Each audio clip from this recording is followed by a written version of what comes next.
We're seeing some movement in the case of Jocelyn Nungaray, the 12-year-old Houston girl who left home one evening last summer and never returned. Prosecutors say Jocelyn was murdered, strangled to death by two illegal immigrants, and now they both face the death penalty. At the same time, Jocelyn's case has become politically charged, her own mother testifying at a Senate hearing just this month in support of bail reform for immigrants charged with a crime.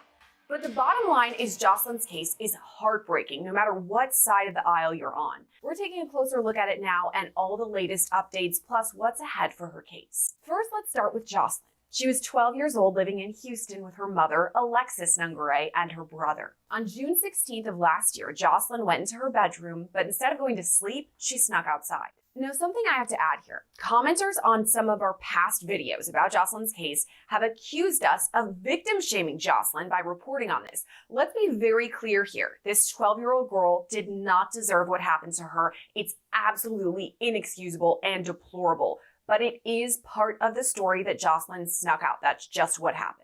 So around midnight on June 17th, Jocelyn made her way to a nearby 7-Eleven. She's caught on security camera video here too, both alone and with two other male suspects. Prosecutors now say those men are 21-year-old Johan Martinez Rangel and 26-year-old Franklin Peña. And it's that security camera video that led to their arrest. We were able to find video and trace the movements of our suspects and of Jocelyn, and all the way to the point of where she was murdered and left in a bayou in the water. According to the video, the suspects first met up with Jocelyn near the 7-Eleven, and it's caught on camera. Jocelyn was on the phone with her boyfriend during all of this, and he later told investigators that he overheard her speaking with some men. Suspects seen meeting the victim and talking for a few minutes while they were on Kirkendall. Later, the suspects and the victim walked together to a convenience store. Shortly after the trio is seen on camera at 7-Eleven, they're then seen leaving, heading toward a nearby bridge. After a few minutes, all three together walked to a bridge where ultimately Jocelyn was murdered. According to prosecutors, both suspects spent hours under the bridge. They allegedly tied up Jocelyn and sexually assaulted her before she was strangled to death. A woman taking her husband to work first noticed Jocelyn later that morning and reported it to police. When investigators found Jocelyn's body, she wasn't wearing any pants. Officials say after sexually assaulting Jocelyn and murdering her, both men left her behind and walked away from the scene. Suspects continue south towards their residence after leaving Jocelyn there. After Jocelyn's death, these security camera images were posted on social media and they aired on local TV stations, asking that anyone with more information or anyone who recognized these people come forward, and that's just what happened. The roommate of Rangel, Martinez, and Peña said he was watching TV with them both when a news report about Jocelyn's murder came on. The report showed these surveillance video screenshots of both suspects, and the roommate recognized them immediately. He told investigators he tried not to react and made an excuse to leave, and that's when he called police. This roommate told investigators he was with both of the suspects before Jocelyn's murder. They were out grabbing some drinks.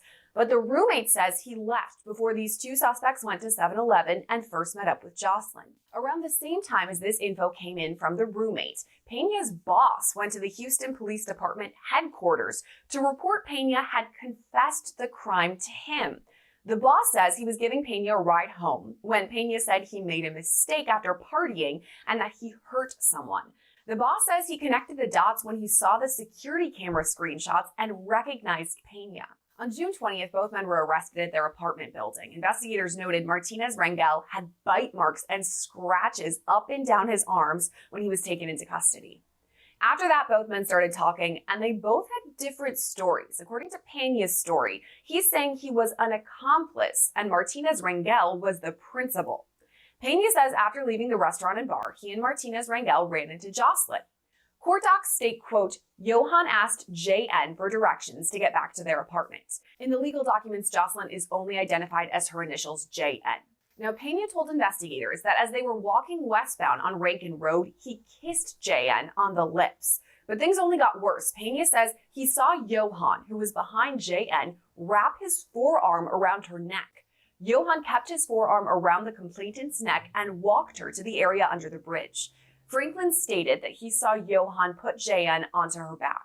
While she was on the ground, Johan took off Jane's pants and then climbed on top of her while holding her arms down over her head. Peña says he told Johan to stop and that they should leave. However, Johan told him, "I have to finish what I started." That's when Peña observed Johan wrap his forearm around Jane's neck again and cover her mouth with his hand.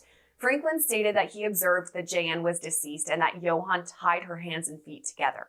Hey, by the way, I know when detectives spoke to Martinez Rangel, he pointed the finger back at Peña. According to court documents, initially, he distanced himself from the commission of the murder and claimed that Franklin was solely responsible. Detectives stopped the interview at this point, but Martinez Rangel reinitiated the conversation, at which time he admitted that he was the person who tied Jane's legs and then told Franklin to throw her body into the bayou because the water would wash off the DNA. But this part echoes what Peña told investigators, saying Johan then moved JN into the water and said that no DNA would be found on the body due to the water. He also told investigators Martinez Rangel shaved his beard in an effort not to be recognized when news of Jocelyn's murder broke. Both men were ultimately charged with capital murder. Bond has been set at $10 million each, plus an immigration hold. That's because both men are undocumented migrants from Venezuela, and they had both been arrested even prior to Jocelyn's murder. That's another reason why the case has been so divisive. Jocelyn's mother, Jocelyn Nungaray, even followed now President Donald Trump on his campaign trail this fall to speak about illegal immigration. Just this month, she spoke about it at a Senate hearing 2 in Texas's state capital of Austin. She testified in support of Senate Joint Resolution 1 that was authored by Houston Republican Senator Joan Huffman. Now, the bill would amend the Texas Constitution and allow the state to deny bail to any person charged with a felony who entered the country illegally. That would even include people who moved here for work, school, or even just were traveling. According to HoustonLanding.org, Jocelyn's mother, Alexis, testified that it was inhumane going to a bail hearing for her daughter's alleged killers. She said, quote, "It's just not right. They already committed a crime being here illegally. And the fact that they can be part of a more heinous crime on American soil, they shouldn't be provided the opportunity to make bail." Jocelyn's mother has also been outspoken about the district attorney's decision to pursue the death penalty in this case. Back in December, former Harris County District Attorney Kim Ogg announced death penalty was officially on the table for both defendants. According to Fox 26 Houston, Alexis said, quote, "If I'm being completely honest, it's a mixture of both. I want them to forever live in prison miserably, tormentedly. But I also do want death for them because they took the life of my child and she's no longer here anymore." After doing some thinking on it, I do think it fits the crime. It's an eye for an eye. And if they did not want to be eligible for the death penalty, they should have never done what they did and to who they did it to. Those are some pretty strong words there from Jocelyn's mom, and I want to talk about that, the case so far, what's next, everything involving all of it. So we've got to bring on our expert guest, that's criminal defense attorney and former prosecutor Anthony Osso. And Anthony, the reason I want to talk to you today is you're right down there in Houston, probably pretty familiar with the case. What are the vibes down there with all of that? Pretty serious. Obviously, anytime that the state files an intention to seek death, it's going to be buzz around the courthouse. It's got a lot of media attention for various reasons. Obviously, the facts of the case, as well as the immigration issues involved in the case. So it's definitely a lot of buzz down here in Houston about this case. There's a lot of different lanes we can go down in this case because there is a lot happening. But if we just start with the basics, the fact that we have a 12-year-old girl who snuck out of her house, which honestly most of us do as kids, and the worst that happens is we get grounded. I mean, you know, it's a normal, ordinary thing for a kid to do, and then she ends up in this horrific situation, murdered, sexually assaulted, her body left for someone else to find. I mean, that just rocks me to my very core. And the fact that this happened, you know, in an area that should normally be safe, is that what people are talking about a bit too?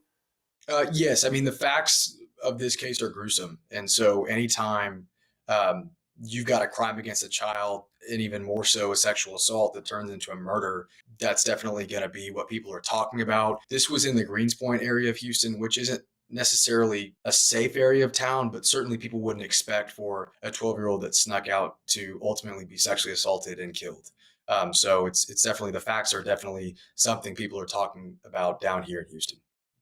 And I think the facts are so shocking. We kind of went through them a bit there. And that could be the reason that led to the death penalty conversation. Is that right? The fact that we have a victim who's 12 years old, the way she was killed, and she was sexually assaulted, does that kind of bring up the conversation of death penalty?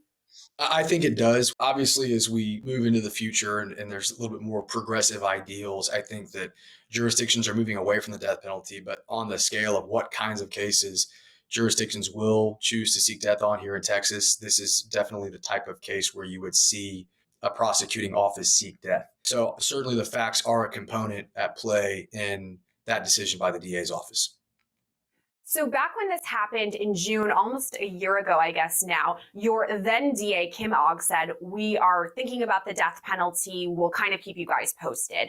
And then in December announced that they were going to seek the death penalty. So in those couple of months, what would the discussions have looked like for the prosecution? Would they have reached out to Jocelyn's family? I know her mother has been a bit outspoken about the death penalty side of things. Would that have been a collaboration between the family and prosecutors kind of weighing the options?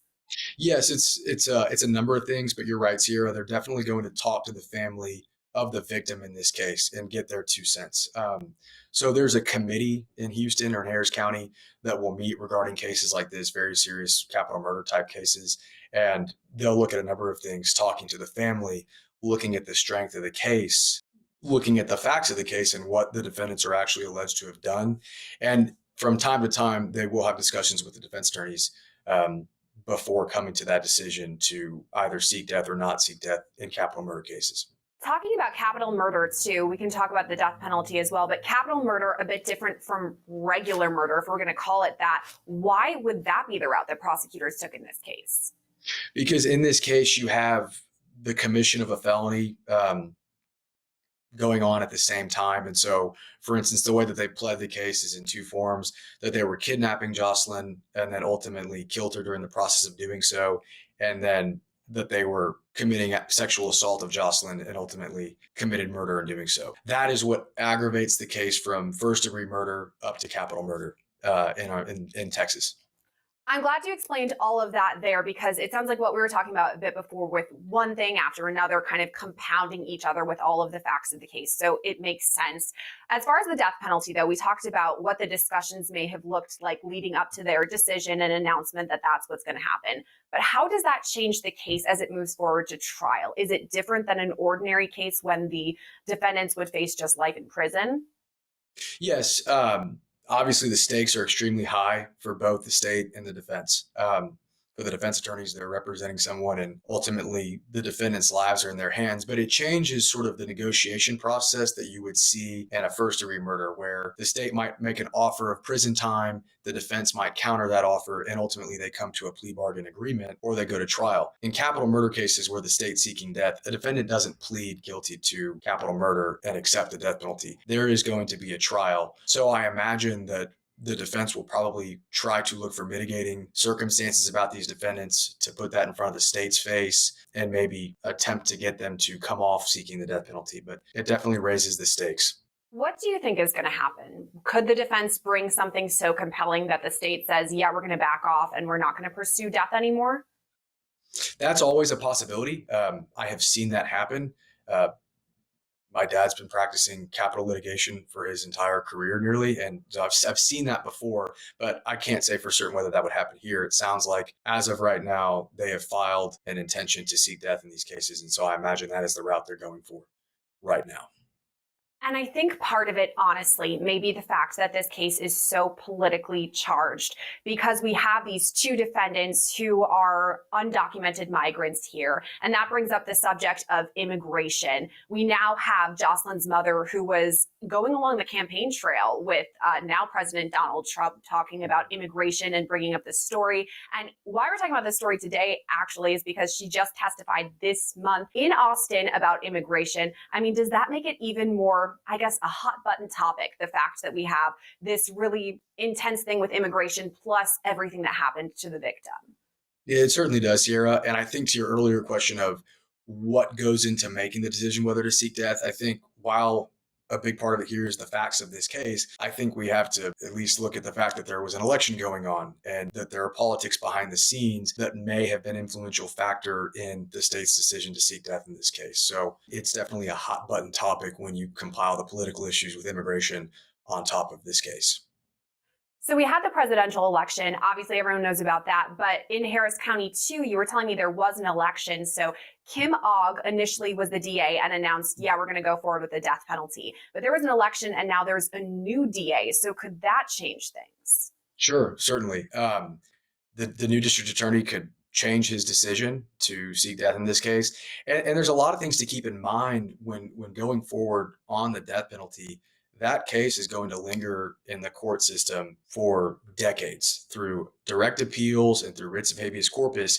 It will be a long time, even if there's a conviction, that either defendant would be sentenced to death. And when you have a plea bargain on maybe a reduction to life without parole, it brings finality to the case, which oftentimes is something that the state thinks is more beneficial than seeking death.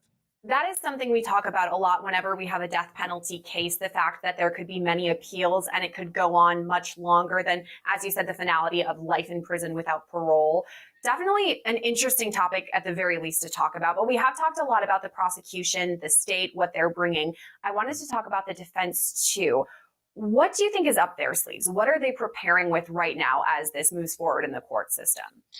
It's tough to say at this point.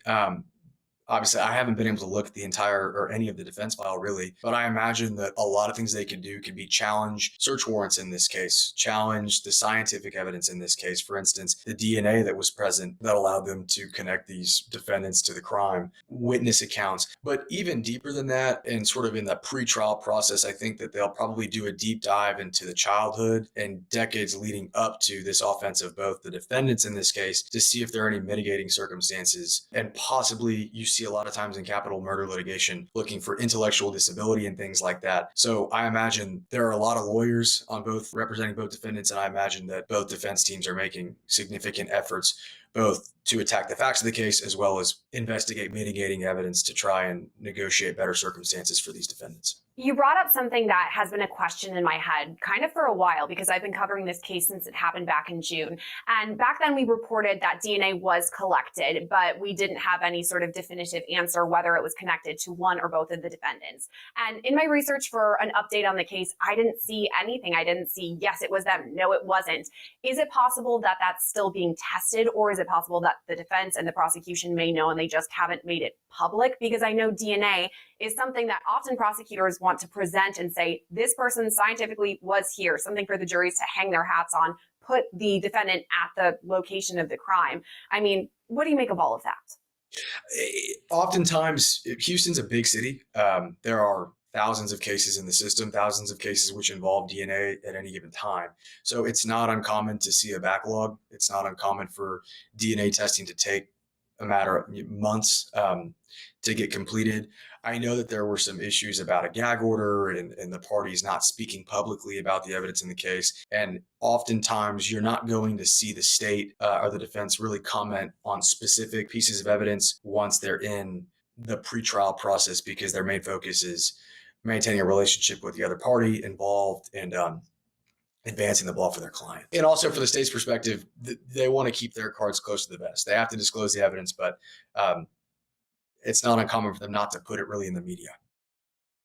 And I think that does make sense. The fact that they want to keep some of this, as you said, closer to the chest to, I guess, reveal it when it comes time for trial. Something else you mentioned too was witness testimony. So we have a couple of people who may have seen these two in the area at the time. We have a roommate and a boss who say that they may have confessed a part of it. But also in court documents, both of these two defendants spoke separately to investigators. And I know down the line, it'll be up to them to determine whether they actually want to take this stand. So that's up to the defendant themselves. But what about the information they've already given to investigators?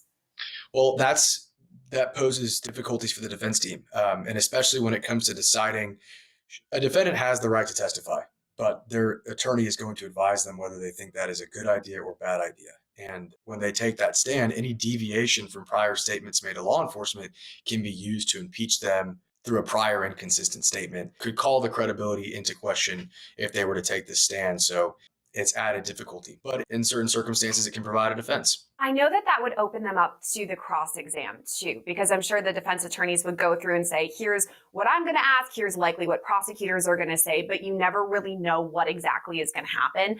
And that's pretty tense for the defendant on the stand to have to answer these questions with the prosecutor. I mean, it could be a little risky, would you say?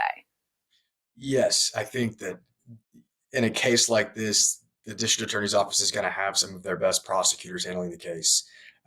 These are people that have tried possibly hundreds of murder cases. And so to put a defendant on a death penalty trial, I can't imagine the kind of pressure that that defendant would feel at that point in time. I don't anticipate that you would see a defendant testify in these trials just because the stakes are so high and one simple misstatement could really screw up the defense case.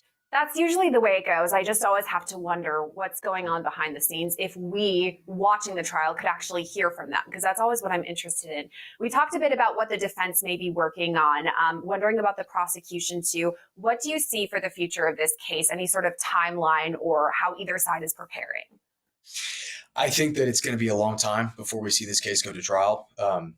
Certainly over a year before this case goes to trial. I imagine that while this case is pending, that the state is still working their case up. They don't stop the investigation just because the charge has been filed. I imagine that they're looking for electronic devices that they may be able to use to pinpoint the defendants to the location that they were at, and a number of other things that they're responsible for during the pretrial process. So they've got a long road ahead of them as to the defense, and it will be interesting to see how this all shakes out in the long run.